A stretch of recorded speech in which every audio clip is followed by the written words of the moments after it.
Competitive aspirants, welcome to Telangana BC study circle Karimnagar district. Vitamins general సైన్స్లో vitamins అనే topic గురించి ఇప్పుడు మనం మాట్లాడుకోబోతున్నాం. ఈ విటమిన్స్లో ఎక్స్క్లూజివ్గా బి కాంప్లెక్స్ విటమిన్, బిని కాంప్లెక్స్ విటమిన్ అని పిలవడానికి గల ప్రధానమైన కారణం బి అనేది ఒక విటమిన్ కాదు, బి అనేది ఒక సమాహారం. ఇందులో B1, B2, B3, B5, B6, B7, B9, B12. That's why we treated B complex vitamin. ఇలాంటి B1 విటమిన్ రసాయన పరంగా థైమిన్ అని, అది లోపిస్తే వచ్చే వ్యాధి బెరిబెరి అని పిలుస్తున్నాము. మరి B2 విటమిన్ యొక్క రసాయనిక నామము రైబోఫ్లేవిన్. ఇది గ్లాసైటిస్, నోటిపూత అనే వ్యాధి వస్తుంది, నాలిక పెచ్చడము, ఎర్రగా నిగనిగలాడే నాలుక.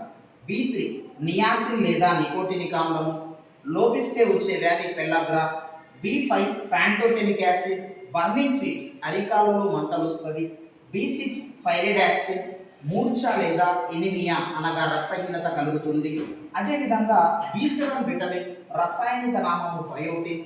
ఇది జీవరసాయన చర్యలను నియంత్రించడంలోను సమన్వయపరచడంలోను క్రియాశీలకమైన పాత్రను పోషిస్తుంది. ఇక B9 విటమిన్ యొక్క రసాయనిక నామము ఫోలిక్ ఆమ్లము. ఇది లోపించడం అంటే ఇది బ్యాలెన్స్గా లేకపోవడం వల్ల మన బాడీలో బ్లడ్ ఫార్మేషన్స్ అంటే ఎస్పెషల్లీ ఎర్ర రక్త కణాల ప్రొడక్షన్లో ప్రాబ్లం అనేది కనిపిస్తుంది. ఇక B12 సయానోకోబాలమిన్, సీవియర్ ఎనిమియా, హానికర రక్తహీనతగా పిలవడం జరుగుతుంది. ఎస్పెషల్లీ B9 తీసుకున్నట్టయితే ఇక్కడ చూడండి, ఎర్ర రక్త కణాల ఉత్పత్తి అని అన్నాం మనం, అంటే ప్రొడక్షన్ ఆఫ్ ఆర్బీసీ సెల్స్ అనేది ఫార్మేషన్లో హెల్ప్ అయ్యే విటమిన్ B9. ఇన్ని విటమిన్ల సమాహారం బి కాబట్టి బిని కాంప్లెక్స్ విటమిన్ అని పిలవడం జరుగుతుంది.